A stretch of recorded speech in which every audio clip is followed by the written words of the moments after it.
You know, back when I was in the academy, we would follow every toast with a song.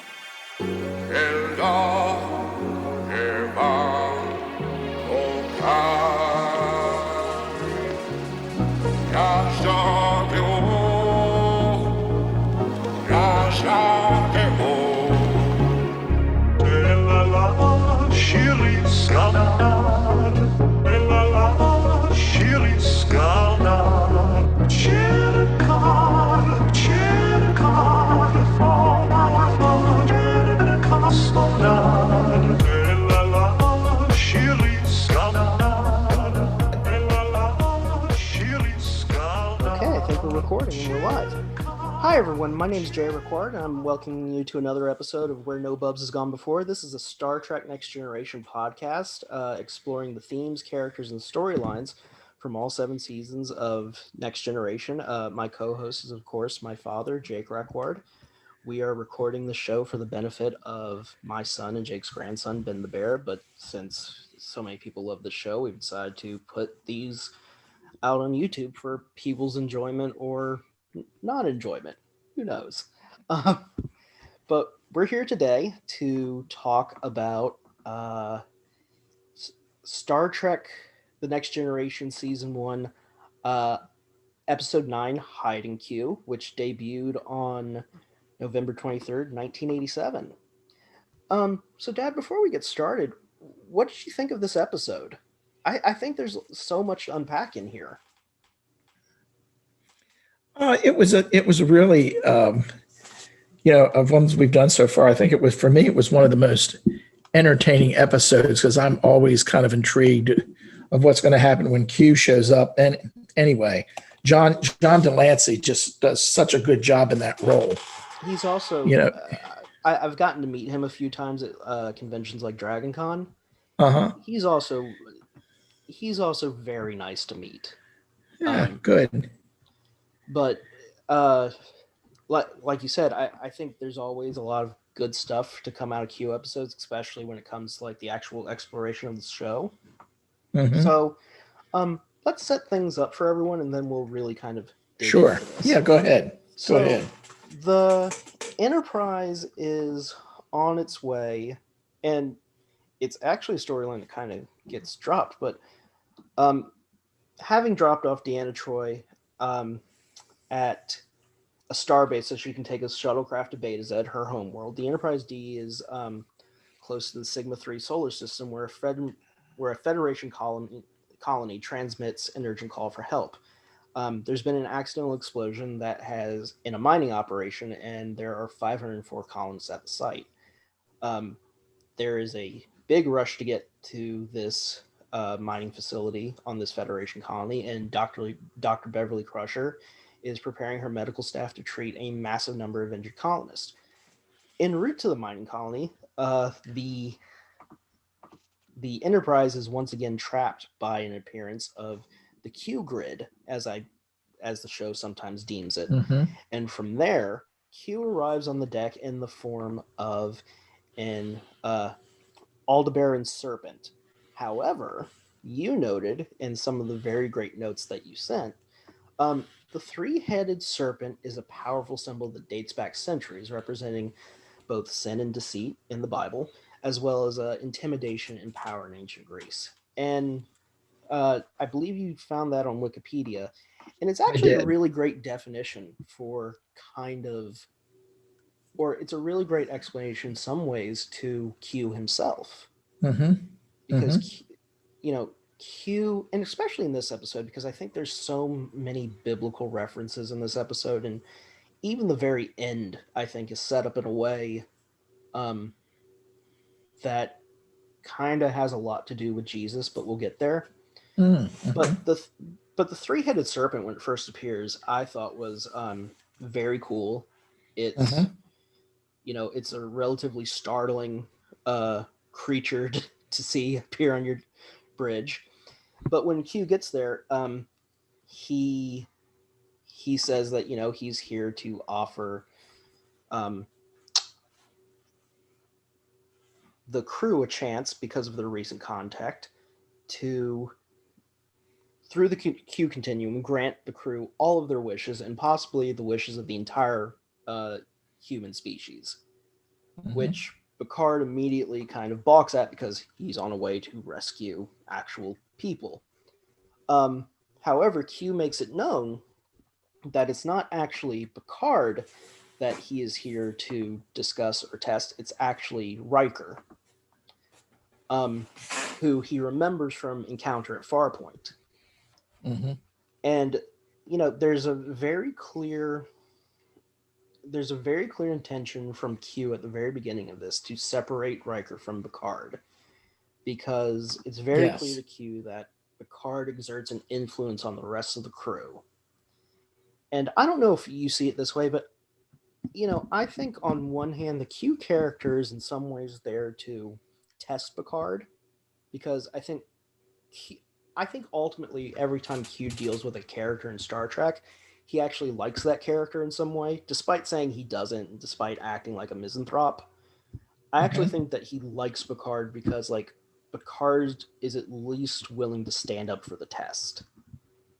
Yes. And I think, even though he says that this is not a test of Picard or even Riker, it clearly is.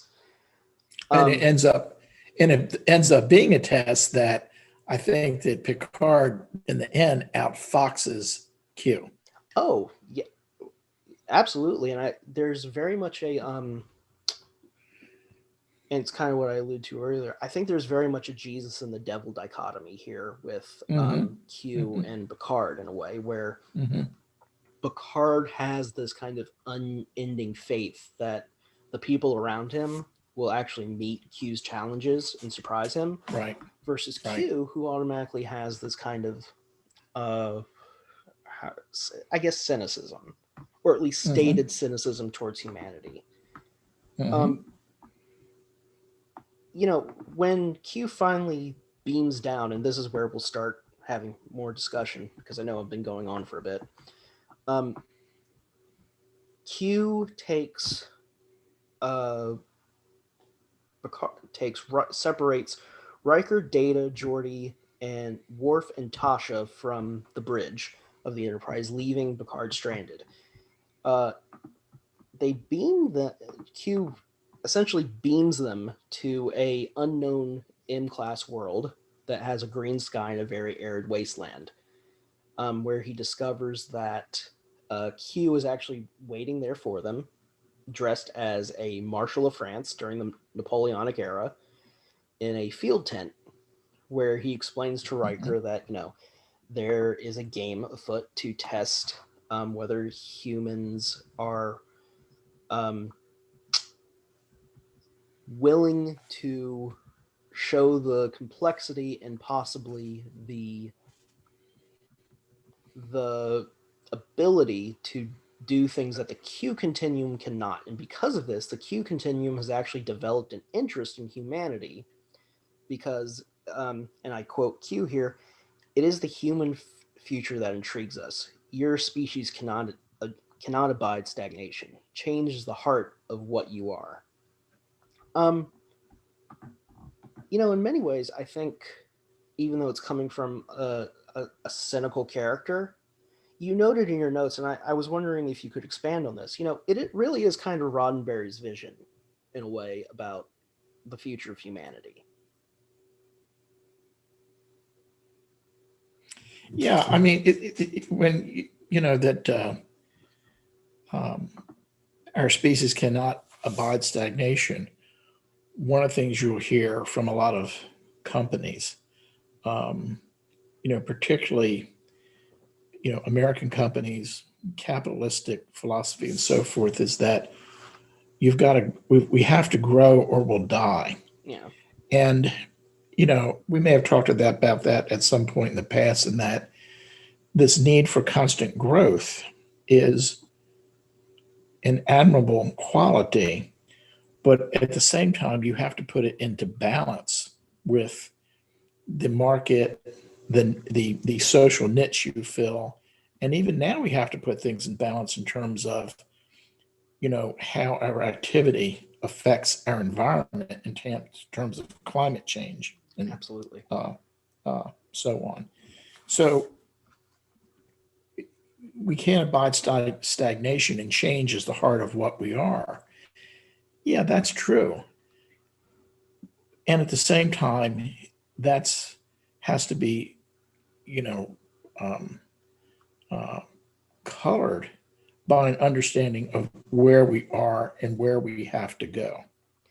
Well, it's an You know, interesting. just growth for the sake of growth is not necessarily a positive thing. There has to be a purpose to it. There has to be a logic to it. Well, I'm yeah, sounding a little bit like Spock now, perhaps. no, absolutely. But I think that you hit on a good point that, like, in some ways what Q offers is this uninhibited growth. I mean, he's basically offering to jumpstart humanity's evolution in a way that, kind of takes out any of the time frame that it would usually go under. Um, Hmm. One thing that I find interesting, and they actually play with it a little bit in Voyager, when they have an episode where the Voyager crew actually goes to the Q continuum. And when they go to the Q continuum, I don't know if you've seen this episode, um, but they discover that all of the Q continuum there have basically, like, given up on existing. They're basically just hanging around the continuum doing nothing. And Q has become somewhat of a rebel because he's going out there trying to find novelty in something. But that episode came in, like, the 2000s. So this is 1987 when we're Hmm. having this conversation about the Q continuum. So there's really no backstory at the time to what the continuum actually is or who's there. All we know about it is that, Q comes in and makes this claim that, he's part of this group. But other than that, we really don't get any information. But I do find it interesting that, like, you and I have talked about the Q continuum and humanity's evolution. And one thing that we never talk about really in evolution and science is what happens when evolution really stops. And usually what happens when the evolution of a species stops, it's usually because that species has gone extinct. And usually that comes from a bunch of things. That comes from their environment being altered irreparably. Maybe, and that could be anything from climate to the introduction of a new predator, or maybe the introduction of new bacteria and diseases. For example, we now know that mammalian animals can catch COVID. Um, we've actually had gorillas in zoos now catch COVID, so that's a very interesting phenomena. Um, but at some point, I think if you don't have that kind of, and I don't want to sound callous when I say this because it's going to sound very Darwinian, but if you don't have that kind of stop point in a species where the species dies out, it will keep evolving, but it's just a very unlikely scenario when you look at everything in the universe in terms of how destructive the actual universe is itself. We talked previously in another episode about the Great Filter and how there's this idea that one of the reasons we haven't met aliens yet is because one of two things. Either they didn't develop the ability to travel to meet us, and we clearly haven't developed the ability to travel and meet them, or two, we could be living in a universe that's full of thousands, if not millions, of dead civilizations that may have, already come and went before um, we even crawled out of our primordial goo. And I think the show's always been really good about pointing that out. The point Well, I'm that's a trying to valid make. point because Yeah, yeah, go ahead. go No, go ahead. ahead. Go ahead. No, I think that's a good point because you've got situations where, the Mayans had a very well-developed civilization in up until like the 1500s or something. I think what's understood is that due to their farming practice, they just poisoned their soil. Exactly. So their food supply collapsed, and they continued to exist, but in a much less organized fashion. Hmm. And the other thing that you mentioned is, it's been found that at the time that Europeans went to South America, what is now Brazil, that there was a much greater population of humans living along the Amazon. I mean, something in the neighborhood of, millions of people, maybe 25 million people. Oh yeah. But they were, very adversely, they were decimated by European diseases and so forth. And, we didn't understand this until, 20, 30 years ago when the archaeology really got in there and, understood, found the evidence of these large populations living in those uh, uh, areas. And the other thing is, we're really just now starting to understand, that there were several humanoids or human species going back 40,000, 100,000 years. It wasn't just, uh, Homo sapiens or Homo erectus, whatever, but there were the Neanderthals, there were the Denisovans, if I'm saying it right. And with the advances we're making in being able to study our genetics, we're seeing now what the influence are, or, what the penetrance of genes from these other human species were. I mean, there's even an article I read recently that if you have some Neanderthal genes, depending on which gene, it can give you an advantage in terms of surviving COVID-19, or it can put you at a disadvantage. You can become sicker if you're exposed to the virus. And that really is in some ways what we're talking about here when we talk about, you reach a point in evolution where you either make the next leap over or you smack as hard as you can into that wall and you're done. For a lot of, like you just said, it comes down to all these small ineffable things sometimes that we don't expect. But I think here with the Q continuum, we're looking at a species, and you and I have kind of agreed that they're not gods. Right. So we are looking at a civilization or a species that has reached a point of, and even Q says, has reached a point of stagnation or termination. And Q's argument is that we need, I want to bring humans in because you will basically reset the Q continuum to accept things like change, which is something I think Q is saying we desperately need.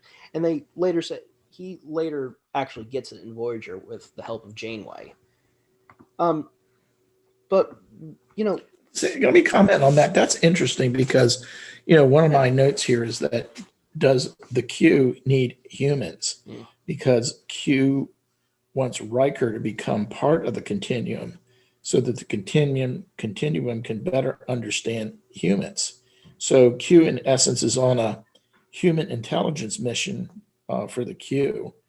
And he actually fails at the end. But the point that brings up is the Q have found, because of human nature, that we're explorers, we want to change, we want to evolve and so forth.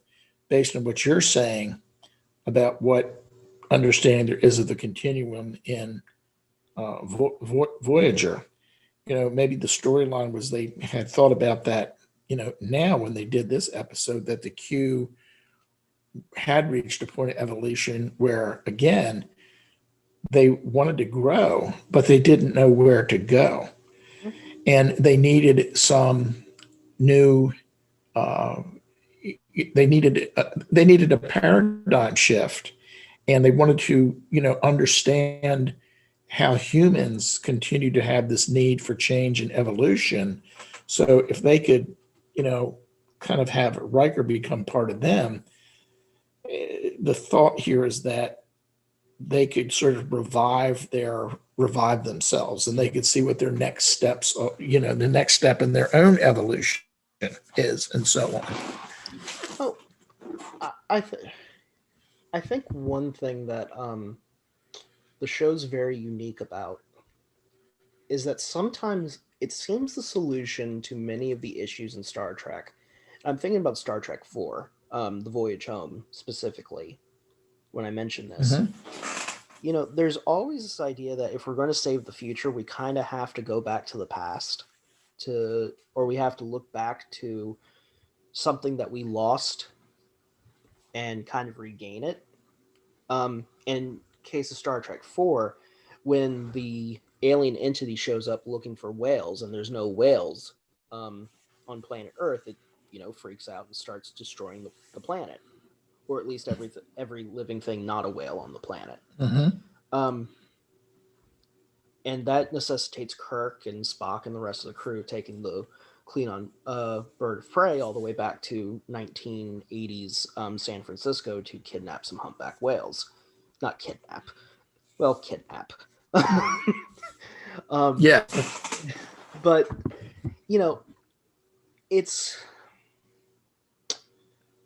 it's always a very interesting idea to me that, like, the seeds of our future are always somehow planted in our past. And I think that we're actually seeing this now because kind of going off, you made the point about topsoil a few minutes ago. You were talking, what was the one you were saying that we were draining the environment and... Oh, you're talking about the Mayans. What yeah, the Mayans. Yeah, right. The Mayans. Right. That they overfarmed their land to the point where they cause their own kind of ecological catastrophe. Right. One thing that we talked about capitalism and everything, and you mentioned it earlier. One thing that I don't think that we're seeing here in society right now is the fact that a lot of these things that we keep saying need to grow and grow and grow actually aren't growing anymore. And if they are growing, their growth is becoming more and more anemic as we go on. So maybe there's a question that we should be having in the real world about how we are currently doing things, because it seems to me, at least, especially from an economic viewpoint, that the investment we're making in our current systems are not yielding the returns that justify the amount of money we're putting in to invest in them. And, I think in some ways the Q is a very kind of mercenary entity in the fact that, like, he's just looking for a way to keep growing, whatever it is. And there's really kind of no, just like capitalists here in the modern day kind of have no internal break in terms of their morals and ethics when it comes to making money. Q, in the exact same way, has no morals or ethics to break him from, granting people powers and ultimately abusing the crew of the Enterprise. Go on. You're about to. One of the interesting things you just said is that you need to look at the past to determine the future, and I just think you very well describe why it's important to study history and understand history. It's timely that I needed a new book to read, so I went to Barnes and Noble the other day when I was out. I picked up a book called Prisoners of Geography, and it talks about each region of the world and how, geographical principles, mountains and rivers, and how the rivers in Africa are not navigable because you can go in 100 miles, and then you get to a waterfall, and then you get to another waterfall, not like the Amazon or the Mississippi or the Rhine or the Danube and so on. And it's interesting as I'm reading through it. I'm about halfway through it. And I wonder how it's going to end up, because it's saying, well, geography has defined how these continents developed and colonialism in these countries and so on.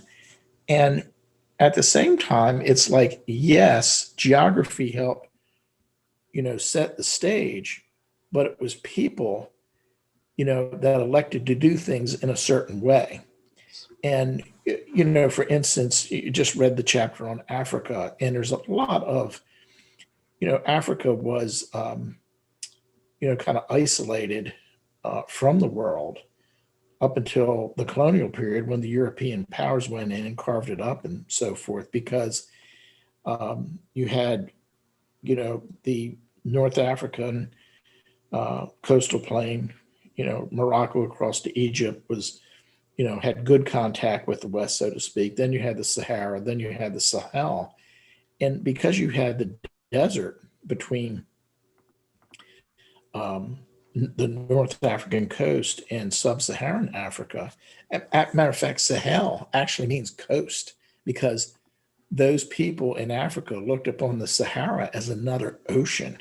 Mm. So they were pretty much cut off. And we don't understand, because of the Mercator projection maps we're all used to, how immense Africa is. It's 5,000 miles from the Mediterranean to Cape Town. Oh yeah. And there's things that African nations could do to make the lives of their citizens better if they chose to understand the history of how how the geography affected them and the colonial powers and so forth, and get away from the corruption and different attitudes. There is some tribal effects there where it's a top-down sort of society and so forth. So that's just another aspect of growth, of looking at your environment and historically, where you've been, and then where do you want to go, and how would you want to change things. I had a conversation with a friend in Southern California, and she said to me, history always repeats itself. Mm-hmm. And I didn't want to get into a philosophical discussion with her, but I wanted to say, yes, that's generally what's happened. And we still have the opportunity to learn from history Mm-hmm. and make choices to not repeat. Now Well, that doesn't mean we won't, but we do have that choice. And again, that gets into the basis for growth, doing things a different way from how we've done it in the past. Well, I think one thing that's important about studying history is not only studying it and trying to understand it, but also realizing that while history repeats itself, it often repeats itself in new and unexpected ways. Yes, it does. Which is in some ways, evolution. Yes. Evolution just repeats itself in new and unexpected ways to adapt to the situation it finds itself in. Um, I think, and email me the title of that book, that historical geography book. I want to Yeah, include it in the description below. sure. Um, but I think one thing that we don't take into account when it comes to growth is, if you don't meter it, and if you don't really kind of restrain it in a way, there's a difference between growing flowers and growing weeds. It's really easy to grow weeds, Hmm. but it's very hard and difficult. It's very hard and difficult to cultivate great roses. Um, and a lot of it comes down to, like what you said, being mindful about history, but also I think I think it's very easy for us to say, history repeats itself, and those who study it, those who don't know that, are doomed to repeat it. I think in some ways, history too is. This is a big philosophical bit. Um, I think in some ways, history is redundant simply because it's kind of made out to be that way. Um, like you said with geography, you're always going to have to contend with the things around you, and those things are always going to be changing. But there's always going to be constants. I think that we're all going to have to, we're always going to have the constant of love. We're always going to have the constant of hatred. We're always going to have to deal with the constant of scarcity in some way. Because even in Star Trek, they deal with scarcity in some areas. Hmm. Um, and we've already seen that in some episodes, like, it's not our favorite episode, clearly, but Code of Honor, the Federation is dealing with the scarcity of a vaccine that they need to deal with a plague on another planet. I think that some things about history are just simply kind of set in stone, but they're not the things that we think they are. They're really kind of like these variable things that you just can't predict. Like you can't predict if you're going to get into a car crash tomorrow. You can't really predict when someone's going to walk into a school and pull out a gun. Like the concept of the black swan. Exactly. Yeah. And actually, it's good that you brought up the black swan, because like the black swan is probably a more constant, is probably a better representation of how history works than anything else I've really come across. Because it's really not, it's not these kind of like big moments. The big moments are actually very few and far between historically. But there's always kind of like these black swans that appear to kind of let us know that something's about to happen. And I think that for Q, his black swan is seeing, and it gets to the question of, does Q need humans? Are gods needing to be worshipped? I think Q's concern about human evolution and is him revealing his black swan that he sees. Because on one hand, like, I think he is kind of sincere with Riker in that, like, the Q continuum does want, like, an injection of fresh knowledge or blood or whatever you want to call it. But at the same time, I think he also sees, like, a threat in that change. Because change, is very, very difficult. And even though the Q is saying they want change, it's easier to say it than actually pursue it. Which is why I think, ultimately he's punished by the other continuum, by the other members of the continuum that we haven't met yet, though we will.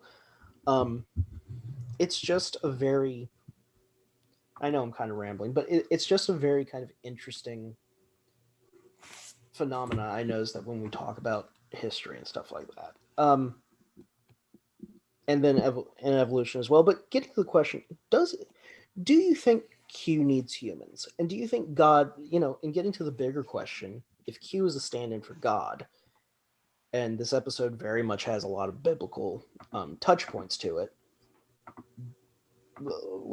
let's just have the conversation. Do you think Q needs humans? Really? And not maybe the continuum, but Q, like the John Delancey's character. Do you think he needs humans? If you paint Q as a member of the continuum who is a little bit of an outlier and is not just satisfied to exist on their higher plane of existence where they can enjoy the limitless dimensions of the galaxy, and realizes that, if they thinks that they are static, and he wants to better understand how humans have this need for change and interest in exploration and evolution, then you'd have to say that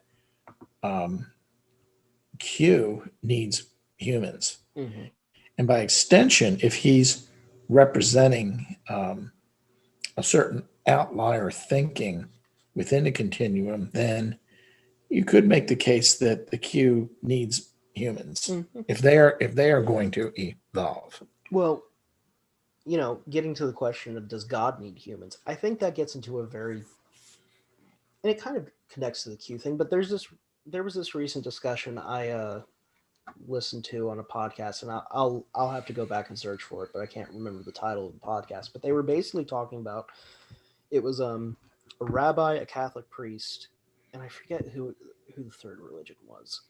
It wasn't a Hindu. I think they may have been a Jain. It sounds like the beginning of a good joke, right? Yeah. What bar did they go to? Yes. But they were all talking about like the origins of God, and not necessarily like where did people start talking about God and where this idea, but like, okay, if there's this God, where'd they come from?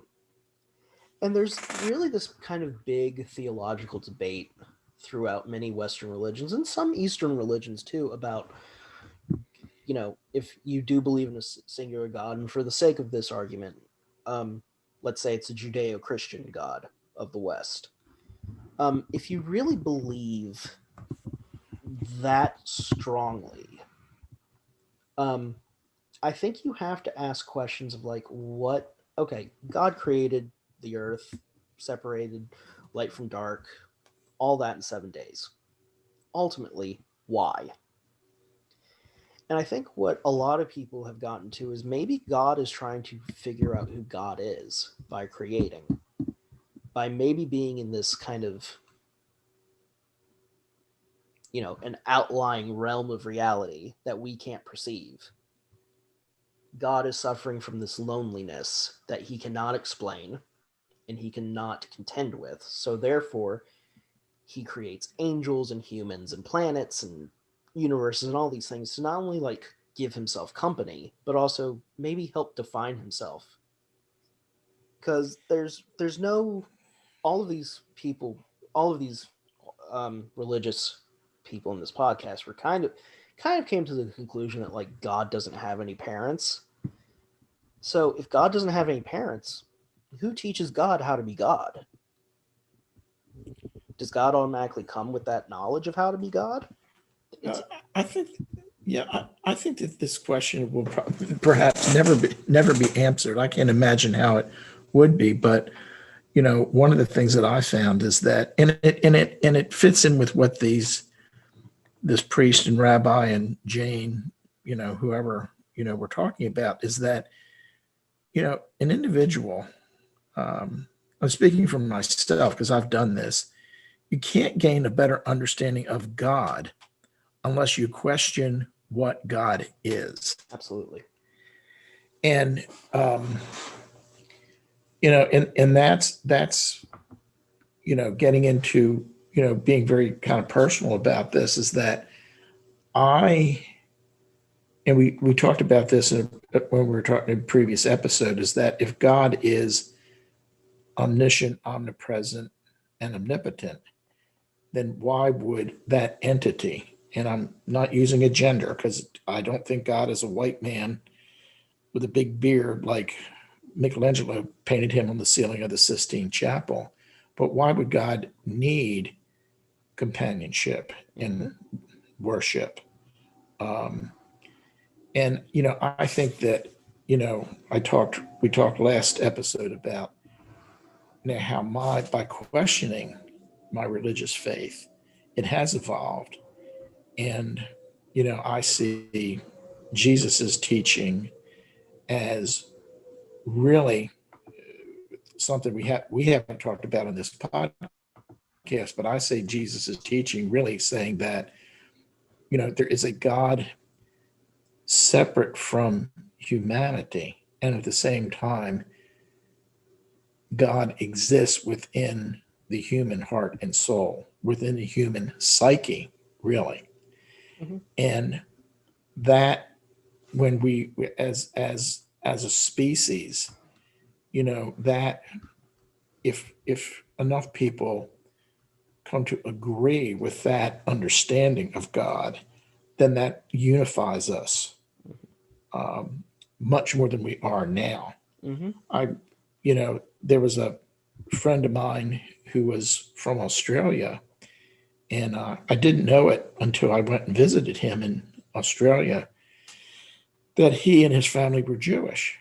And his family left Germany or Austria before the Anschluss in the 30s. And his father taught him and his brothers that, look, I'm not going to practice Judaism because all religion does is cause problems. Mm.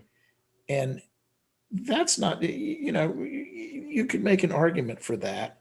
And you can make the argument then that if you had unification of religion, or at least acceptance that each distinct religion as it exists now is a tool, is an avenue for certain sections of society, certain cultures to relate to God, as long as different religions respect that aspect, then you wouldn't have it. You in essence may not have religious conflicts spilling over into geopolitical con, uh, conflict. That happens today still. Oh yeah. A good example is the Rohingya being kicked out of Myanmar by the Buddhists who Mhm. aren't supposed to do that and so forth. Oh, Um, hyper violent Buddhists. Like yes, like people don't understand how like when people talk about Buddhism being a religion of peace, like it is. Like it is. But at the same time, like not all Buddhists are peaceful. And right. the lead Buddhist in Myanmar, um, I don't remember his name, but he wrote a book in a translation of the I always get this right, the Titan Nak. Um, I don't know. Yeah. but it's one of the more important Buddhist scriptures. Um, he is exceptionally violent and has called for like the absolute eradication of the Rohingya and all Muslims. So like you said, there really is kind of like a difference between respecting everyone and then putting, I guess, onus and priority on yourself to the point of, I guess, violating other people's rights. And I kind of play the go through the mental exercise that you have Christians that are very, very strong in their faith, and you can respect that, and they, to the extent that they believe that their Christian faith is correct, period, and anything different from that is wrong. However, if you take a person who's born in India Mm-hmm. and all they're exposed to Hinduism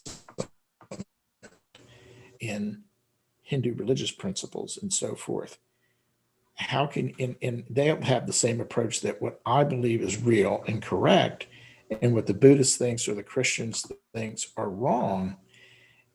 If you have that sort of religious nationalism, if that's the right term, how can you say that the devout Hindu or devout Muslim is any less correct than the Christian or the Jew? Mm-hmm. Even the fact you can look that there's parallels or borrowing from the different religions, Judeo-Christian God and faith. We've talked about how if you talk to a Hindu and you talk to them about the Bhagavad Gita, they'll immediately say, "Oh, did you know that Krishna in that story is actually Jesus?" Yeah. And there's been parallels between Buddha and Jesus. Oh So yeah. there's certain religious or philosophical principles that are common to all religions and so on. And I think I'm getting off track here, but No, no. I think it gets into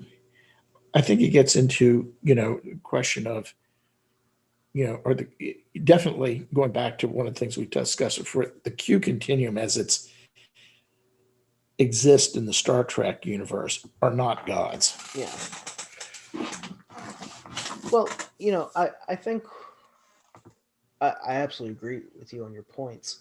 Um, the one thing I think that sometimes gets missed in Star Trek, and it's good that you mentioned earlier on, when you were making your comparisons, that they kind of have, if you have a society that values people's spiritual positions and beliefs, but they all have the agreement that they can all interact and work together, and not devolve into violence. Um, that is, of course, always more optimal than some of the things that we see today. And it seems like in Star Trek, and the reason I'm bringing this up, Ben and I were watching the original series today and yesterday, and we were trying to get through this one. I forget what the name of it is, but it was the one where the Romulans first appeared, and they had like that big plasma weapon, and they could cloak and everything. and the actor who plays Sarek played a Romulan first. But there was that episode starts actually with a wedding on board the Enterprise where Kirk is going to marry two of the crewmen down in weapons control. Right. One of the crewmen dies during the Yeah. battle with Romulans. That whole episode is based upon the 1952 movie The Enemy Below. Yeah. With Robert Mitchum as the American destroyer escort commander and Kurt Jurgens as the U-boat commander. I was about to the say, same story. It's very much a submarine story. It is, exactly. Yeah. Even there was one point I was watching that, and I know this is kind of a side. I was watching the episode. I was like, this feels a lot like Hunt for Red October. Yeah, it is. Yeah, exactly.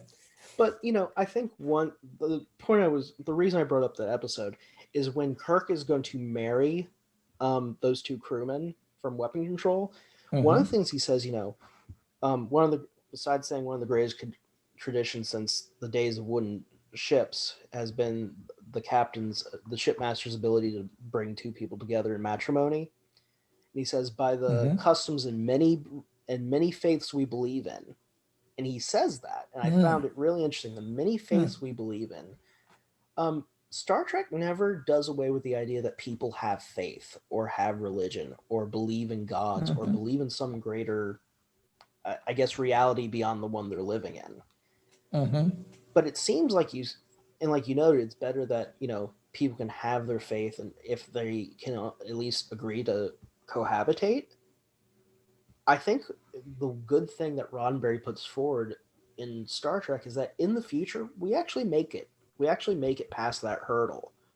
We make it past the evolutionary hurdle of like not being able to accept other people's ideas and beliefs about God to being able to leap over it and say like, okay, this person believes this thing that is far different from what I believe in, but they're a human being and they deserve to be and think and believe what they want. So we can get along and we can make society work.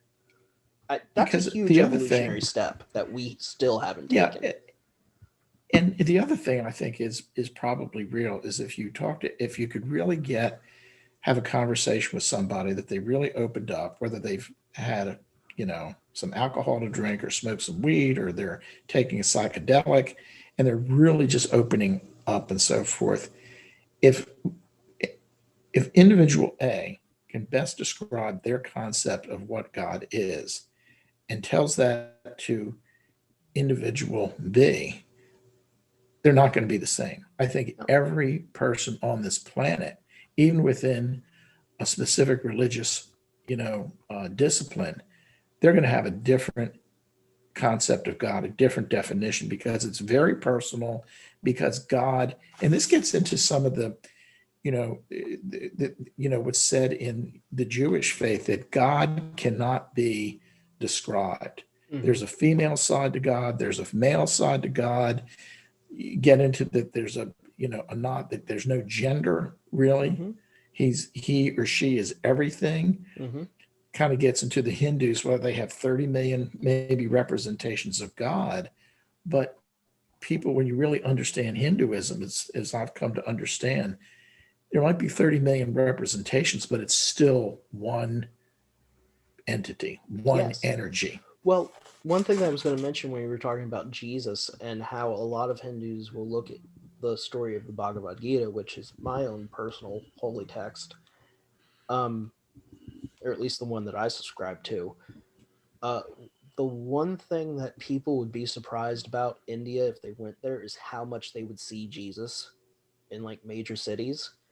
Because Jesus and Krishna are actually paired together a lot in India for advertising purposes. People don't know that. There are huge billboards and murals in India, especially in like the southern parts in the big cities, where they literally have these huge murals of like Jesus and Krishna palling around. Well, there's a blue guy and there's a blue guy, and what color is Jesus then? White. Is he dark skinned? He's white. He's white. Oh, he's white. Okay. Well, that gets into that also gets into the question of like, well, that's a different subject, but like how people view other people's religions. Hmm. It's very interesting that India, even though they're accepting of Christ, they still view Christ as white, which I think is more of a leftover from British colonialism than it is I was going to say, perhaps, yeah, anything exactly. natural to like Right, we're. right. But because we all know that Jesus was brown and probably didn't have straight hair that was blonde, Hmm. and he probably didn't have blue eyes and probably didn't look like an Aryan dream. Unless he was Circassian, and there's no evidence that he was from that part of the Middle East. Correct. Yeah. Um, but kind of getting back to the show real quick, you brought up, we were talking about the Q as aliens. You brought up the limitless dimensions of the galaxy in which we exist. You know, if there is, it begs the question, like, okay, so they're not gods. What if they're aliens? And what if they're Hmm. ancient aliens? Which is a subject I don't like getting too often because, as a historian, a lot of things piss me off when people are like, "Oh, humans didn't do this; it was aliens," and it's like, "No, we did it." Um, but if they are aliens, um, it and it gets to another question that you included in the notes right at the very bottom. If they are aliens and they are these kind of omnipresent, um, not omnipresent, but omnipotent beings and Hmm. transdimensional. Hmm. Um, what does it mean to actually perceive dimensions? I was watching this clip recently, and I'll include them in the description below, folks, of Neil deGrasse Tyson from the Hayden Planetarium here in Hmm. New York. And he was talking about how, you know, people think that, humans have a very limited spectrum of perceiving reality. Neil deGrasse Tyson believes the exact opposite. He's like, we might be living in higher realities than the majority of reality. Like, what humans are experiencing right now might actually be a higher reality than we understand. We might actually be at level 10 instead of level 2 and just not know it. Hmm.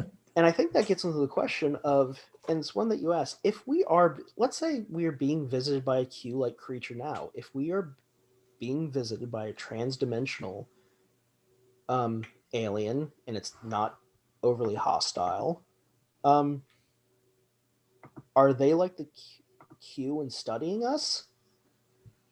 And if that's the case, we've talked about, how Q talks about humans don't have this ability to accept change and kind of avoid stagnation, which he thinks is the problem with the continuum.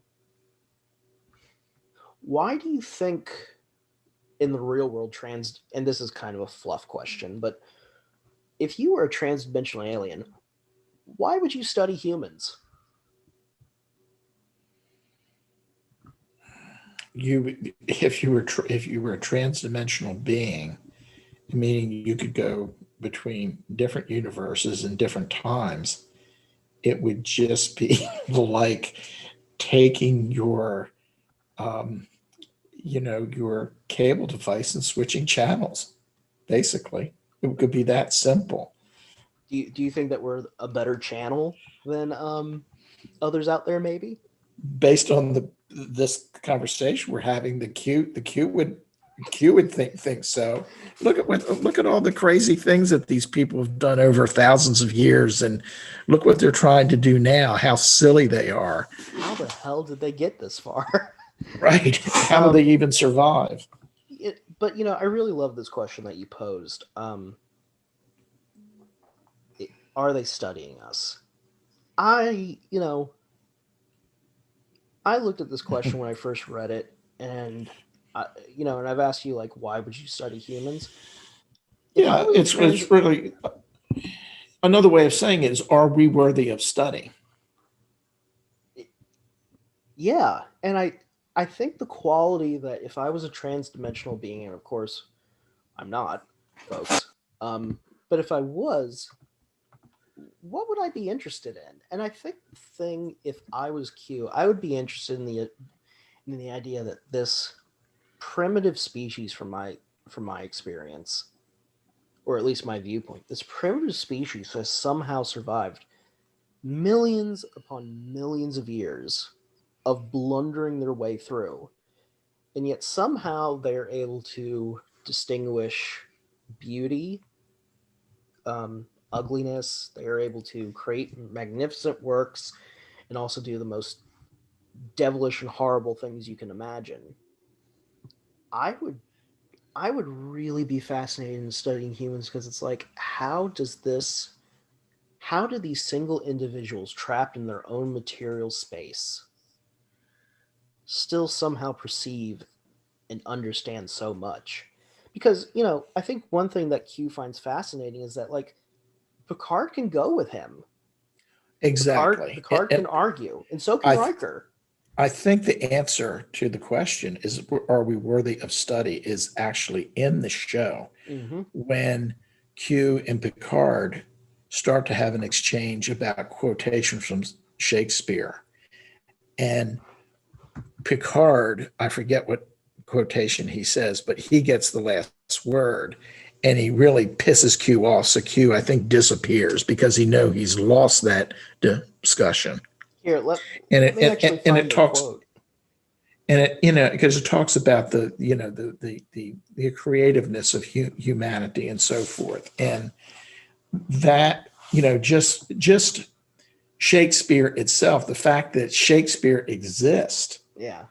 and Shakespeare wrote what he did along with John Donne and the Sun Tzu and the Lao Tzu, or whatever their names is, and the Bhagavad Gita and the Mahabharata, all of these wonderful works of literature that our species has created, that alone makes us worthy of study. Oh yeah.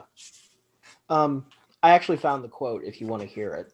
Go ahead, please. Um, so Q asks, perhaps a little Hamlet, and then Jean-Luc Picard answers, "Oh, I know Hamlet." And what he might say with irony, I say with conviction. What a piece of work is man! How noble in reason, how infinite in faculty, in form and moving, how express and admirable in action, how like an angel in apprehension, how like a god. Surely you Yes. don't see your species like that, do you? Q replies. I see us one day becoming that, Q, Picard answers. Is it that which concerns you? And I think, like Picard, like you noted, it's there in the episode. Picard hits it on the head. Yeah. They're really, as much as they're interested in bringing humanity into the fold, there's also this kind of like trepidation, Yes. because we do have this ability to change outside of ourselves that maybe most things in the universe, including the Q, realize Right. that you know they don't have anymore, or they lost. Since one of the things that we talked about in the beginning is where Q had to kind of corral Riker away from Picard. Yeah. One of the notes I made is that you could also, the subtitle for this show could be "The Temptation of Will Riker," Oh yeah. aka Jesus, in a sense. Oh yeah. Absolutely. Well, let's actually get into that. So Sure. when and we're going to dovetail a little bit, because I want to address the Tasha Yar, Jean-Luc Picard situation, Yes. because you noted that, and I actually think Right. it is kind of important. Um, because, as spoiler alerts for everyone at home, Tasha dies this season. So every time we talk about Tasha Yar, enjoy it, because we're not going to be talking about her too much longer. Right. Um, Right. at least not until season, I think, 4 or 5, when Yeah. She yeah, comes back a bit. Right. yeah. Um, but so Tasha angers Q and is sent to the penalty box, which Mm-hmm. for her is perceived as a space where, if another mistake by any of her crew members on this mysterious planet that Q has taken Riker and his companions to is made, they will be placed in the penalty box and she will disappear from reality. when she's placed in the penalty box. And I would argue that the penalty box is actually the bridge of the Enterprise, because Picard is in the penalty box for most of the episode. Yes. Simply for being Picard. There's this really interesting interaction where Picard comes to her and consoles her because she's obviously terrified. And she says, if you weren't a captain, and Q interrupts this, but it's very clear that she's saying that, if you weren't my captain, I'd clearly have romantic intentions towards you. And it's very interesting that in your notes you mentioned Kirk and Yeoman Rand, because I think that was that I took it as a throwback to the unrequited relationship between Kirk and Yeoman Rand. Well, the unrequited romance of Star Trek captains is a constant theme, and it really actually shows up a lot with Kirk and Picard. Though Kirk is a very different thing. Like I mentioned, I was previously watching that episode where Kirk and the crew face off against this Romulan ship, and Yeoman Rand is actually in the episode a lot. And Kirk is very interesting in terms of his differences with Picard, where Kirk kind of looks at his duty as captain aboard the Enterprise, and then the Enterprise A, is somewhat of a little bit of a curse in the original series. Because he clearly wants to be this explorer, he clearly wants to be this captain, but Kirk often laments all the things that he has to give up. And one of the things that Kirk constantly talks about is like, there's this woman, Yeoman Rand, who I'm around every day, who I would clearly be with that I could, but I can't because I'm captain. And on the reverse side of that, in terms of Jean-Luc Picard, Picard doesn't look at being a captain or being the man in charge of the starship as this curse. He has just decided that he is going to put all those other things to the side. While Kirk laments the fact that he can't have these things, Picard really kind of detaches himself from it and restrains himself from it. And I think there is a very interesting dichotomy there between the two captains where, Kirk clearly wants romance. It seems that Picard goes out of his way to avoid it or not address it sometimes. So I'm very glad that we picked up on this part of the I have to say there's one episode, a different season, where I don't know if it's Risa or some other planet where Kirk, Picard goes down just for some shore leave, and he's with sitting Vosh, there. It's the one with Vosh, and Riker says, "Here, take this thing and keep it with you." The Horgon, which is the message to the beautiful females on this planet, this I want sex. So this one woman, voluptuous woman, comes up and says, "I'm here." And he says, "Well, I just want to read my book." And she says, "Well, why are you putting this out?" And then he realizes Riker's tricked me. But the point is that he really wants to read his book. He's not interested in having shore leave and getting laid like some enlisted guy off a British frigate, Yeah, exactly. But, they actually also deal with Picard in an actual romance later on in season 7 with a crew member that comes on. I can't remember her name right now. And it ends because he can't separate his feelings from the crewmen to his responsibility with the crew. So in some ways, like, Picard's right in some cases. Like, you really, when you are at the head, and especially I think in a military organization like Starfleet, where they clearly have a lot of people within Starfleet marrying, because later on Riker and Troy are going to get married. Even at the very end of season 7 of TNG, Picard and Beverly have gotten married and divorced. Right. So it's very interesting to always see Picard in this kind of situation where, like Kirk, he's trying to restrain himself from things, but it's a very different kind of thinking from Kirk, where Kirk is really... It is. Yeah. But let's get to really the big scene in question where things really kind of pick up. So Right. they're down on this mysterious planet, and Q has basically created this game where he basically sets the crew that he's kidnapped against these French pig-like these French pig-like soldiers from the Right. Napoleonic era, who are armed with rifles that fire phaser blasts. Yes. And during one of the originally there's a confrontation between Worf and all of them, and it later gets down to more people, the entire crew actually being beamed down to the planet. Right.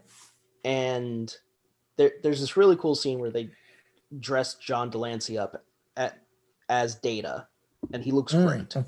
And I think that was one of the cooler tricks of the show that the producers were able to pull off. But they have this scene. It's actually a very violent scene that I actually kind of fast forward because I was watching it with Ben and I was like, I'm not sure I want him to see this because it's actually very gory. Where the crew, unarmed, is set upon again Yes. by these French pigmen.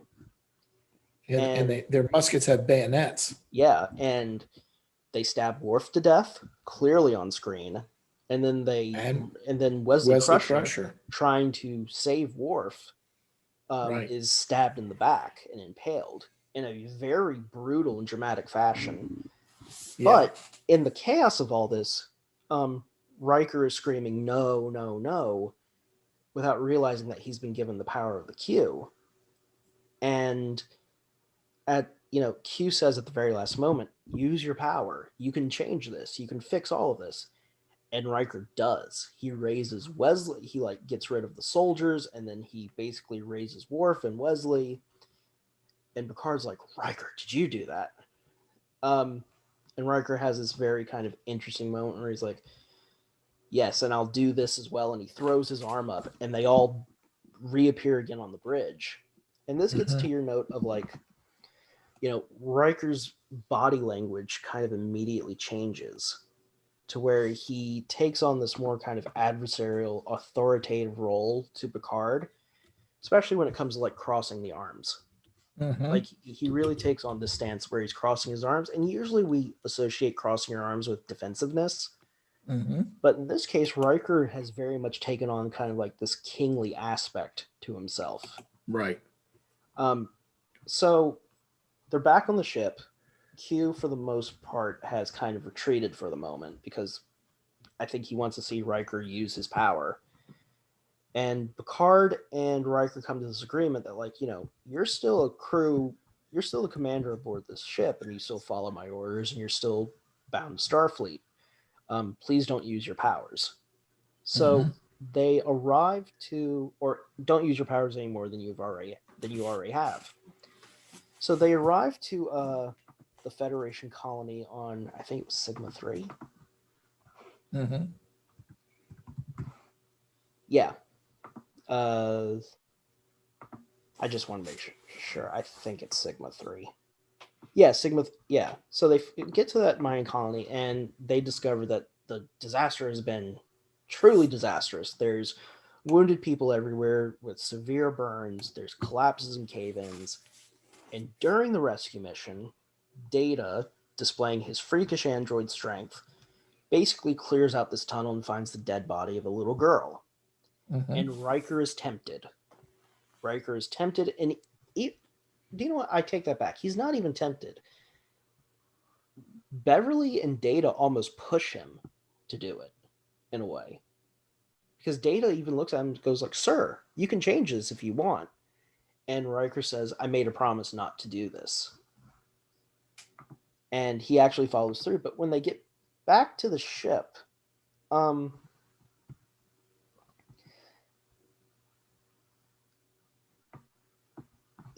it creates this really interesting thing because on one hand, Riker's been tempted and he's been successful over the temptation, but at the same time, the entire crew is now looking at Riker very differently than they have before. And I think it gets into the question of like, how do we really view the people around us when they are suddenly not who they are anymore, especially when it comes to power? And I think, it's very interesting to, especially in the sci-fi genre, to see people be surrounded every day by these amazing things, but still have the human reaction when they see something so overwhelming that they can't understand to fear it. And I think what the show does well here is that like Riker had there's every reason to suddenly fear Riker, and the crew does. And it comes to this point where like Riker calls a meeting.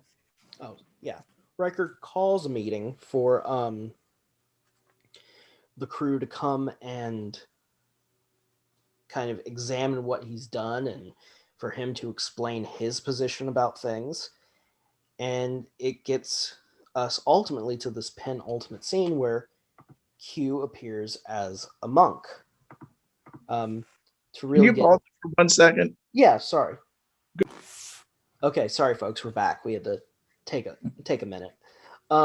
So we finally get to this scene where Riker has basically called the crew to the bridge for a meeting, though Picard is quick to remind him, no, number one, I let you have this meeting so we can discuss what's been happening. And they ultimately get to the worry that that power corrupts, and it corrupts absolutely. And Picard and the rest of the crew are worried about Riker. And at this point, and this is where I really wanted to talk kind of about the Jesus versus Satan aspect to all this in the show. Q shows up in the appearance of a classical Christian monk with, of course, his habit, his hood, his belts and his beads, and of course a cross. And Q as a monk basically tells Riker that you could give everyone everything that you want. You can discover humanity in ways that no one's ever just you could just go wild and help people beyond compare and imagination. And all this time Picard's kind of sitting there like, yeah, you could, but I don't think you understand the ramifications of it. And it very much gets into this kind of like,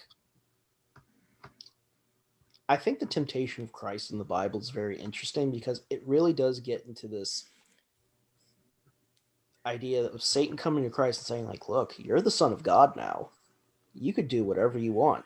Starving in the desert, turn this rock into bread. Look across the world, you could rule all of it. I forget what the other one was. Oh yeah, throw yourself from a cliff and God will save you. Right. Um, And read this, and this is from the Latin Vulgate Bible. My Latin's not very good.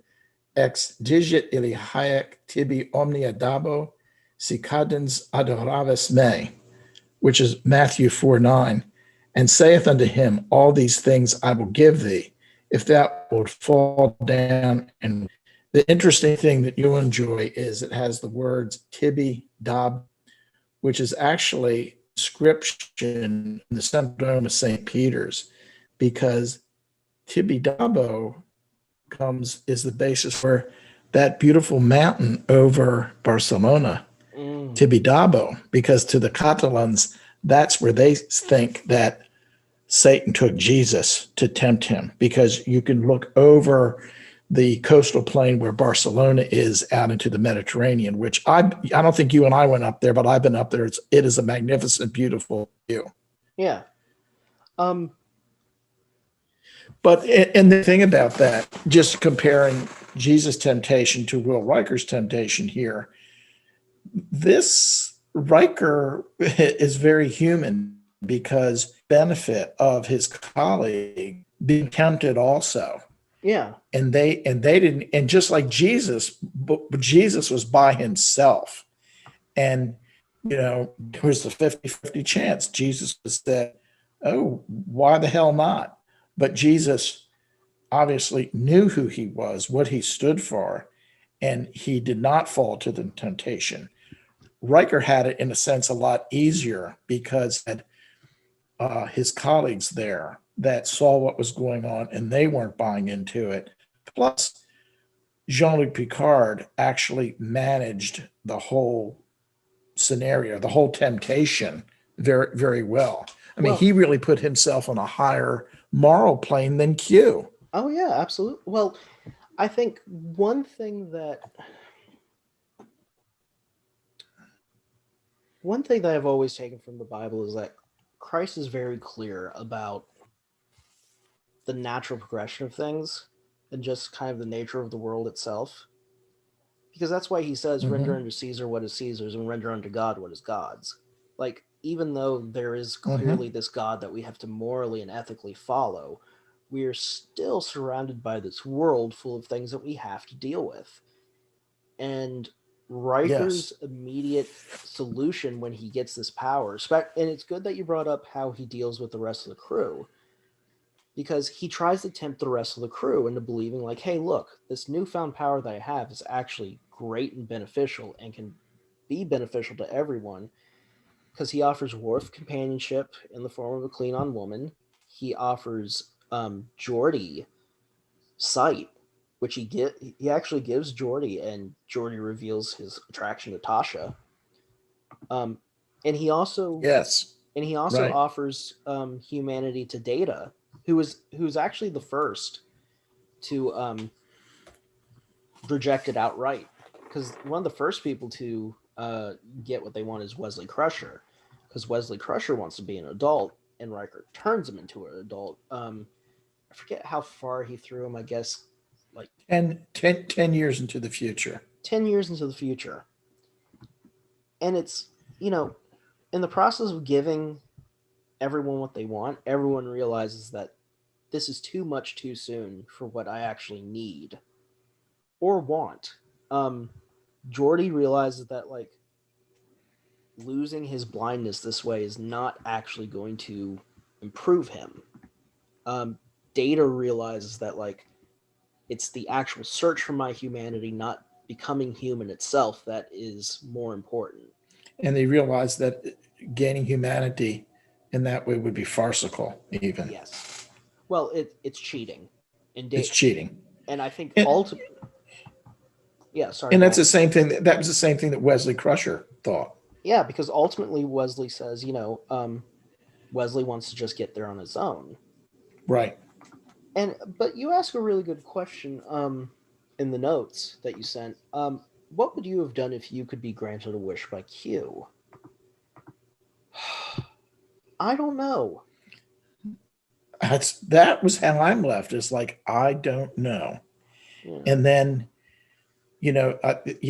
because it gets into, boy, if I had that power, but then, I get stumped because what would I do with it? What would I change?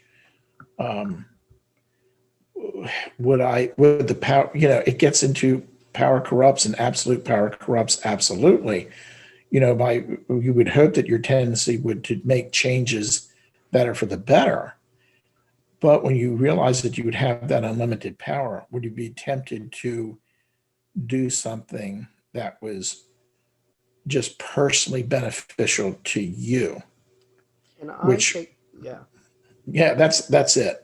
Can That's I take it. us off the beaten path to explore this for a second? Sure. So, you know this, but a lot of people at home may not. I actually have some study and practice in the past when it comes to um, different occult and magical systems through my experience studying religion most of my life, and even through college. I actually interacted with a lot of people who take part in magical practices for their daily religious needs. Um, One thing that I always found fascinating when I was talking to some of these people, especially these people in these Western occult traditions, is that the people who, and these are people who really believe in magic, Dad. Like, they honestly believe that they can Hmm. manipulate the universe to manifest their will. One guy I was talking to, he was, from this organization called the, OTO, which is the Order Temporalis Ordalis. I think I probably butchered that, but they're a very old cult from like the 1800s, and they're part of the Golden Dawn movement, which is Aleister Crowley, if you know that name.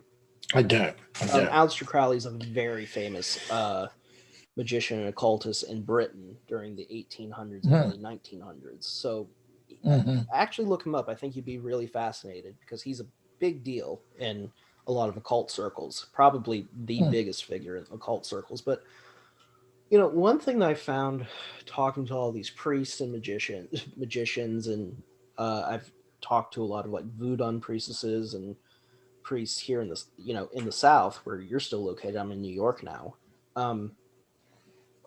The one thing that they all came to tell me in the end about magic is that the greatest lesson you learn about magic is not how to use it, but when not to use it. Because the truth is, like, they discovered that through the exploration of their own internal and external power, it is sometimes actually worse to try to manipulate the universe to your will because you really don't know what the unforeseen consequences will be. And one of the things about that is there is a deep belief in many occult systems in a natural order to the universe. And that no matter what you're doing, you can't do anything that really interferes with the natural order of things. Because first, the universe won't let you, or whatever god or entity you pray to won't let you. But also, like, there's real consequences in these belief systems to magic. Like, for example, in Wiccanism, they believe that if you perform a spell, the results of that spell will come to you, but the opposite of it might come to you threefold. So for Wiccans, magic is actually kind of a not necessarily just a safe scenario that they always take part in. There's actually quite a bit of, to them, existential risk to it. I think in some cases, and I mention all this, and especially the, you know, the greatest lesson of magic is learning not to do magic at all. I think this applies to the episode because ultimately what Q is trying to do is give Riker magic to tempt and corrupt him, to bend Riker from his from his natural course. And, you know, kind of citing Bhagavad Gita, as we've mentioned previously, it's very much Riker's been given power that lets him violate his dharma, and in some ways let him violate the dharma of other people. Because, you know, in Hinduism, there's this real belief that we are all bound by this kind of dharma that we are all supposed to enact upon the world.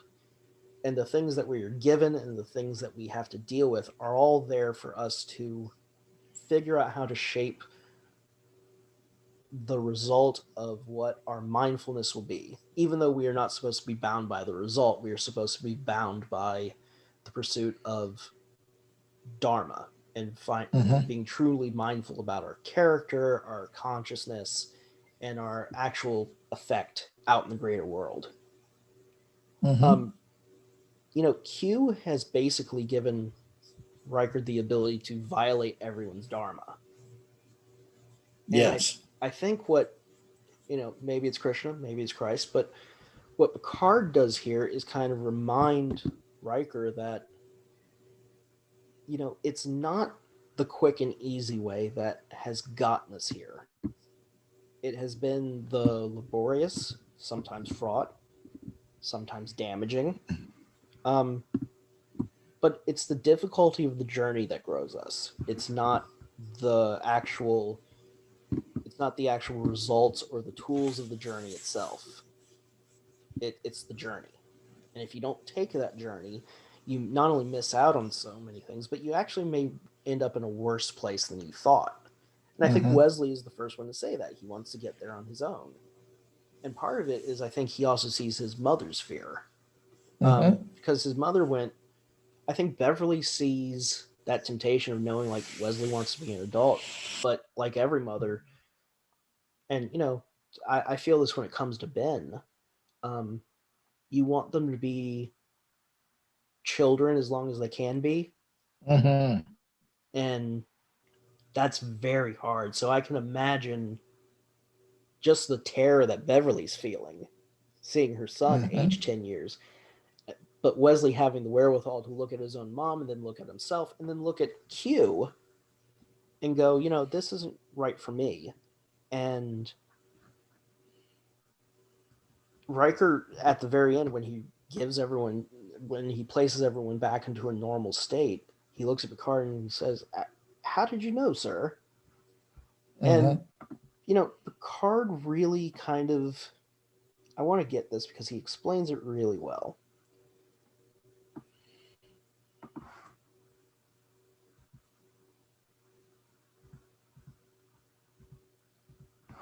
Oh, yeah. So Q says, when Wesley says, "Turn me back," Q screams, "But it's easier, boy. Listen to Riker." And all of a sudden, Riker goes like, "Oh." And he looks at Picard and he says, I've been such a fool." And Picard comforts him by confirming that he should feel like a fool.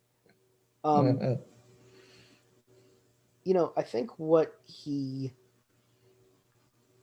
ultimately reveals to everyone, Picard reveals to Riker and everyone crew, is that, and Data says this by quoting Shakespeare again, who appears a lot, "This above all, to thine own self be true." Own self be true, right. Riker has, I think the thing that people talk about power corrupting, and I don't think we ever really pin down in terms of how it really corrupts. And I think the greatest example is probably American politics. Because I feel like we see a lot of great people who actually want to do good get up and want to be involved and want to make their communities better and want to, just progress this country into a better state of things. But I think once they actually get into the halls of power, they suddenly realize that they suddenly come in confrontation with the fact that, power is not easily held, it's not easily gained, and the people that have it are usually the last to want to give it up. And it forces you into a situation where you either have to go along to get along, or you have to confront the powers that be and somehow subsume or assume their power. And that's usually how power plays out. I think what Data with the Shakespeare quote and what Picard with his ultimate argument ultimately realizes that it's not, the worst thing about power is that power takes us from who we actually are. You hitting the nail on the head, because there was somebody I used to work for that used to say that their principle is you never want to put yourself in a position where you lose perspective. Yes. And that's so well put, because if you get into a, if you get into a position of power, you always need to be able to step back and view yourself when you weren't in that power position, and step, rather than just staying in the power because it's seductive. You need to be able to look at yourself where you are outside of that power position, so that you see how you are affecting things around you, people around you, and make sure that you're staying in tune with your ethics, your morals. And some people get into those power positions and they either don't want to do that, or if they do it, they get seduced by the power so much they don't care. And that's something we see very much in politics wherever in the world now. Vladimir Putin is a good example. I just listened to a podcast on The Economist by Fiona Hill on Putin. She's great. That's met him and dealt with him and so on. Mm-hmm. Well,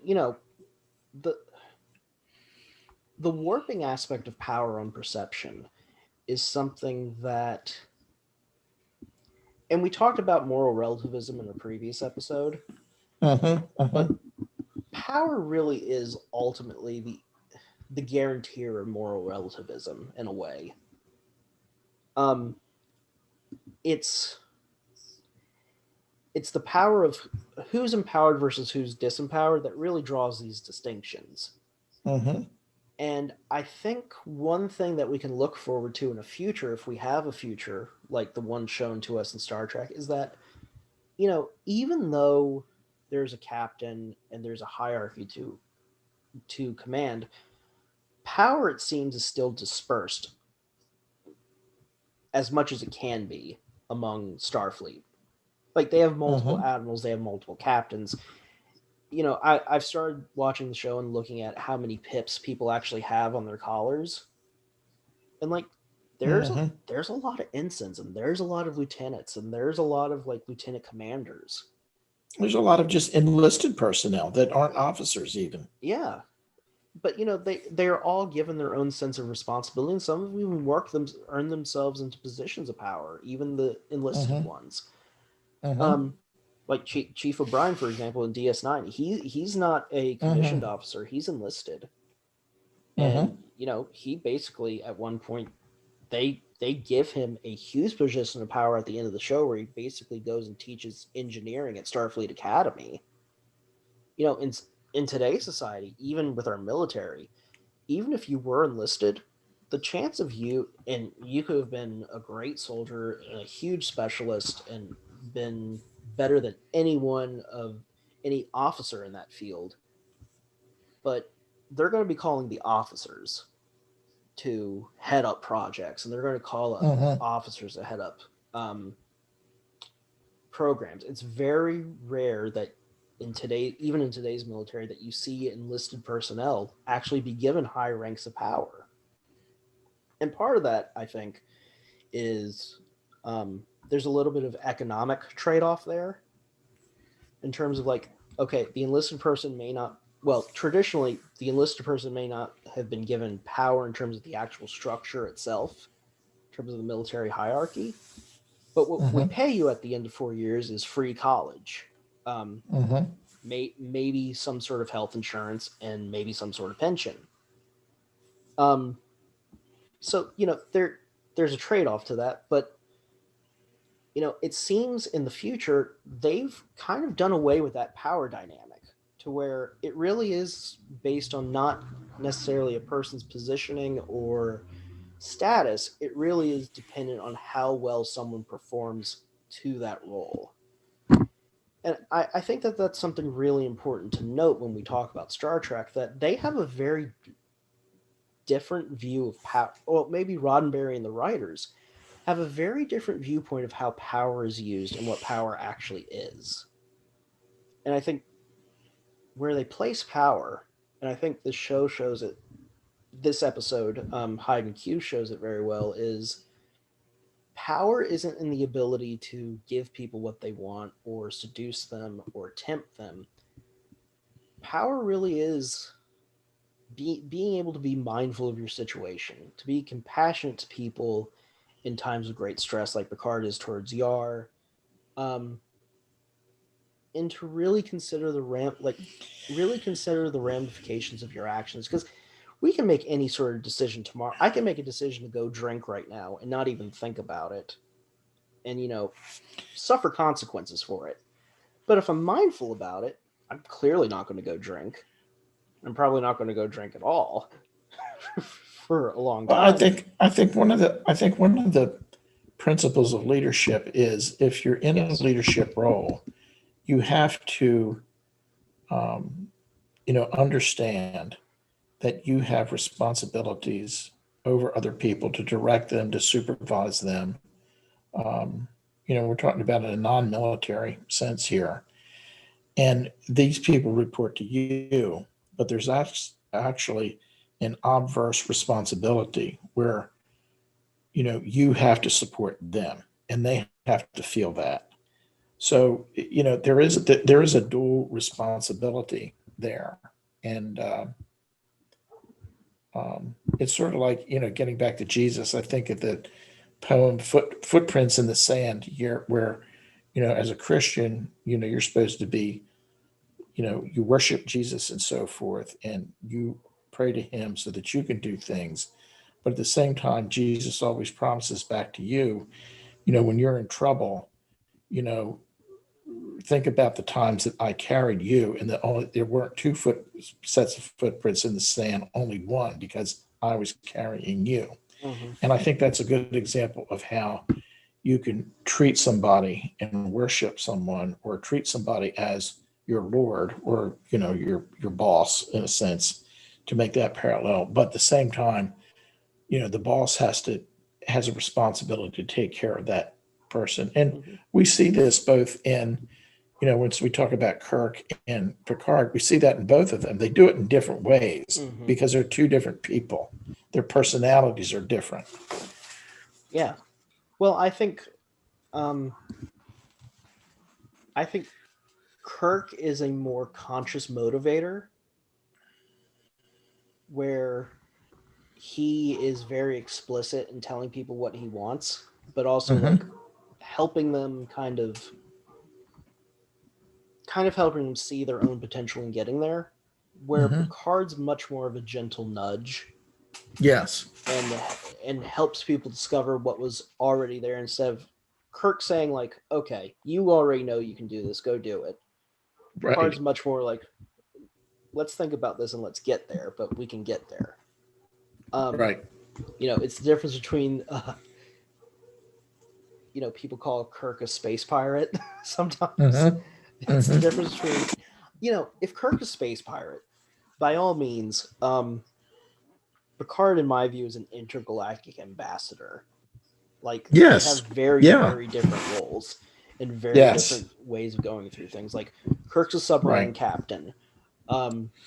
Picard's a delegate. Even though he has military experience and command, he's moved to the point where he's a delegate now.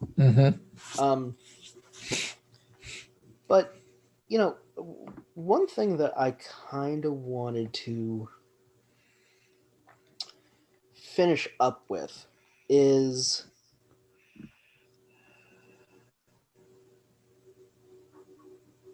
I think there is this kind of wager that it is really a stand-in for maybe what the writers are saying about our current relationship with religion, because in the 80s, and you could probably tell me about this better, because I was only born in 86, but in America, it seems like we have this real preoccupation with religion, especially Christianity. And it seems that I don't think that this show is directly condemning or critiquing Christianity, but I do think that this episode is very critical about religion in general, in terms of, is religion either a process of growth that we go through spiritually over our lives, or is it this belief that we are suddenly going to be endowed by the Creator with providence? And I think what this show argues is that you don't want a creator to show up and give you power, but at the same time, you need to define what your own idea of providence is and pursue it without the input of this creator, that you can do it yourself without divinity or without magic or without special powers. I think the show has always kind of promoted humanity and humanism in that sense, because it's a very humanistic idea that you don't need gods or divine intervention to help you get through the travails of this world. You can do it. It's just figuring out how.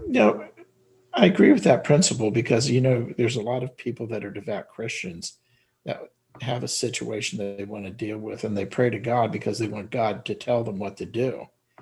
And in most cases, God doesn't tell them what to do, because they just have to decide for themselves based on their moral, ethical principles, what they know about a situation, and so on.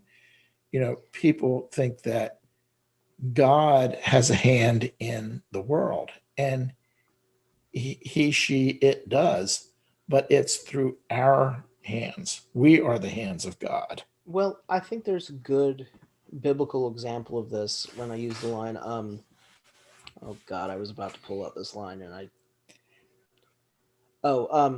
give a man a fish, he eats for a day, teach a man to fish, he eats for a lifetime.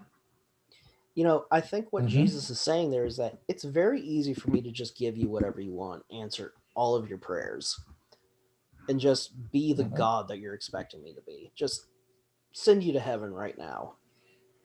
But that doesn't teach you anything, and it doesn't actually give you anything.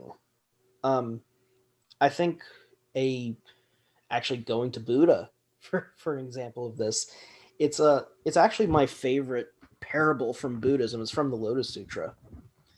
It's about this king who has these children that he loves so much, and he adores them, and he's attached to their well-being and their health, and he doesn't ever want them to suffer at all from any of the things in the world. So he builds this gigantic, lavish palace that gives them all these rooms, and he supplies them with food and drink and women and all these things. They're, of course, all boys.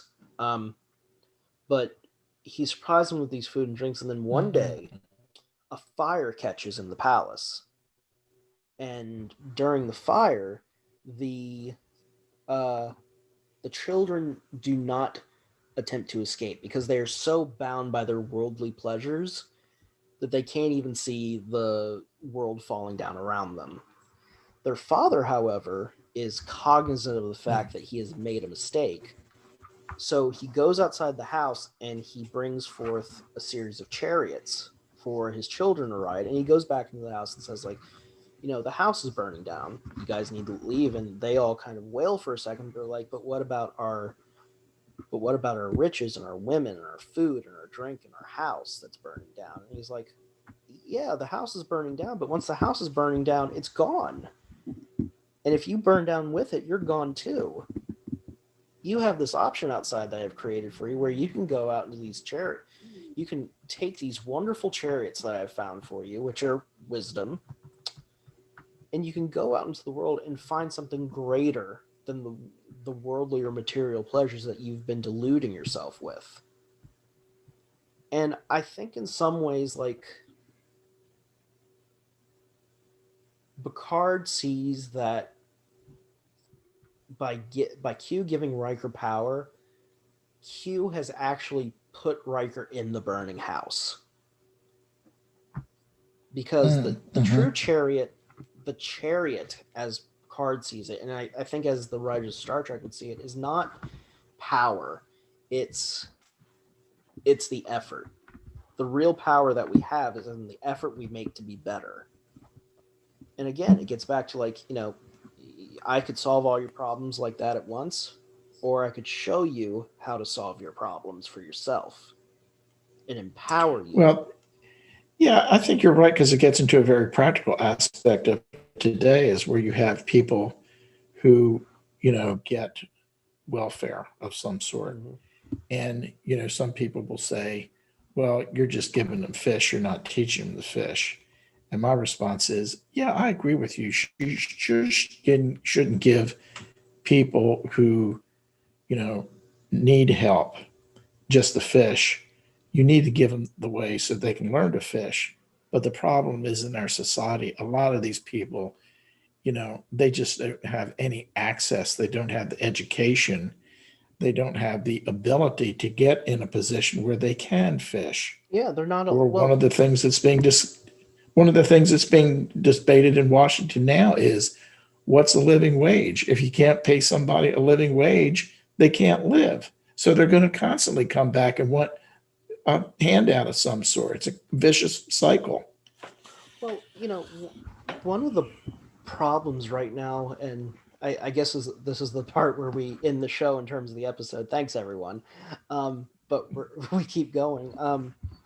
When it comes to the question of the living wage, as Washington debates the minimum wage, I also think that we need to talk about some of the greater things happening that aren't happening in Washington that have real impact on the economy. Like, COVID really has damaged a lot of businesses, a lot of households, and a lot of people's personal incomes. Like, we really haven't taken measure about how much personal wealth owned by the average person has been wiped out by this virus. We really don't know those figures yet, and I'm really scared to see what those figures are Right. when they finally come out. You know, Mm-hmm. one thing that I'm very critical about the Biden administration is that they came in on the idea that they were going to pass relief checks. And it seems like the longer we go on, it seems like those in power on both sides are less and less willing to actually like hand out a fish at all. Because in many ways, like that's what these relief checks are. They're fish. They're fish so people can eat. We're in a situation where you really can't teach people to fish their way out of this. No. And part of it is like the question of who really owns the ocean. I think one of the reasons why Washington is very hesitant to raise the minimum wage above $10, where it really needs to be like 25, if we're really keeping up with inflation. At the same time, it's like if the goal is to create a more equitable, egalitarian society, in the wake of this virus, you can't like it seems to me the option of just begging these people and asking them to wait it out or just endure through this stiff upper lip is just completely untenable to the situation we're in. Like these people are going to have some sort of income, whether they generate for themselves or it's a passive income. They're going to have some sort of income to survive. And it's not a question of whether or not they can retrain to get a new job. Some of those jobs just aren't coming back. It's, you fish around Lake Jordan a lot. It'd be like, asking you to go fishing at Lake Jordan without your fishing pole. Like some people just don't even have a fishing pole anymore. And it's not as simplistic as what Ivanka Trump said. Just try something else. Yeah. Well, like and it gets back to what I was mentioning earlier. If the job's not there, the job's not there. Well, it gets back to what I was saying earlier. We put all this investment into this capitalist economy, and what are the real returns we're getting now? Like we're not getting we're not getting millions of new jobs as all of these Wall Street heads at Davos promised. We're not getting better tech. I would argue we're not getting better technology in terms of quality. We're just getting more commercial technology. At the same time, you and I have talked a lot about how both you and I have worked in various parts of the medical industry. We're at the point where the argument that healthcare is not a human right and that people should be forced into bankruptcy just to survive certain things is such a ridiculous notion now that it really begs the question if the argument is that these people need to learn how to fish, what if you're telling them to go fish into an ocean that's barren? Like that's a good point. I'm really kind of worried that we're going to get to that too if we really don't do something here soon dramatic to help the common person here in America and maybe eventually the world over, because if we are dealing with problems here, I think some of the third world countries that are dealing with COVID are probably dealing with factors exponentially worse than we are. I don't know. Could be. Yeah. Well, we have. I think the thing that frustrates a lot of people today in America is that it's very clear that we have these huge monumental abilities to advance technology and change our society for the better. And it just seems like we're not making those decisions.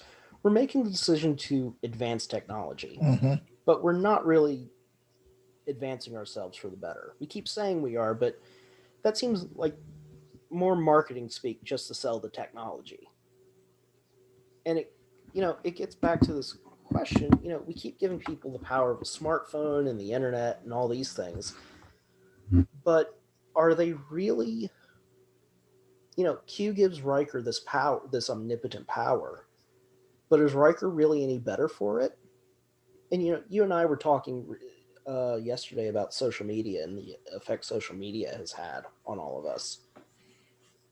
Social media gave us this power to communicate and stay in touch with each other, but did it really turn out to be a net good, being in communication and knowing what everyone's thinking and saying and believing at all times? Right. You know, we In a positive from a positive perspective, our answer was no. yeah. It hasn't totally done that. Well, it doesn't even have to be from like an actual from a positive perspective, from a realist perspective. If if you just look at the abuses that Facebook, Google, Twitter, and Apple have perpetuated on the common person, like let's just take Apple and our America's very difficult relationship with China. One of the reasons why we have a difficult relationship with China is that our capitalist system is so interlaced now with their supply chain ability that we are places like Apple are willing to overlook huge human rights violations so they can keep the cost of their units down. By paying people $1 to $2 a day at factories that have suicide nets because people try to jump off the roof because they're living such miserable existences working for Apple in these production facilities. There has to be the question of has this power actually done anything good for us? And I would argue probably, and you and I would probably argue not, just because we weren't taught how to use this. We were given a fish. The smartphones we were given, they were the fishes, but they aren't the fishing poles that we expected them to be. I think that's the kind of clumsy illusion to make there. But just to wrap things up, Dad, how do you feel about Hide and Q? Did you enjoy the episode? I enjoyed it very much. Like I said, I always enjoy Q because of John Delancey, how he portrays Q, and he, when you really get into these episodes, they bring up a lot of interesting points. I think one of the reasons why these Q episodes are so good is because Patrick Stewart and Delancey are so good together. They are. That's true. They really have absolutely. And really, like, that character has a chemistry with every other character in some way, shape, or form.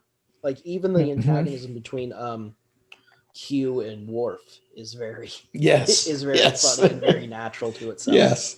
Right. But on that note, I think we'll call it for this evening. Thank you everyone at home and thank you, Dad, for joining us today for another episode of Thanks, Jay. Yeah, of course. Where No Bubs has gone before. We'll be back next time for Star Trek The Next Generation, Season 1, Episode 10, which is, I think Haven? Yeah, I think that's Haven. Haven, yes. Yeah. That's it. Yeah. Haven, which is another good episode. It is a good. Yeah. We'll see you all soon and have a good night. See you, Dad. Good night, Jay. All right. Bye-bye.